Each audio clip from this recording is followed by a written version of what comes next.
वर्तमान देखिबा संपूर्ण खबर।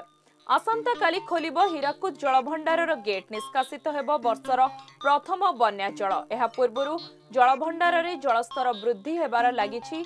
4 दिन रे जलस्तर प्राय 10 फुट वृद्धि पाइथिबा बेले गत 15 घंटा मध्यरे 2.5 फुट वृद्धि घटिछि। छत्तीसगढ़ उपरमुंडरे लगाण वर्षा फलरे जलभंडाररे जलस्तर वृद्धि पाउथुबा जणा पड़िछि।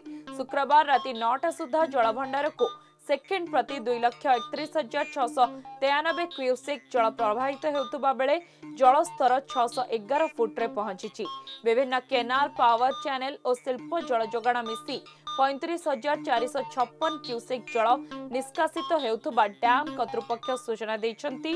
आसंता काली सकाळ 9टारे जलभंडारर गेट खोला जिबाकु जाउतबा बेले तलिया अंचल रे थिबा लोकमानंकु सतर्क सूचना जारी करा जायछि। गेट खोलिबा परे तळमुंडकु पानी प्रवाहित हेबो, तेणु सुरक्षित स्थान को चली जिबाकु डाक बाजी यंत्र माध्यम परामर्श दिया जायछि।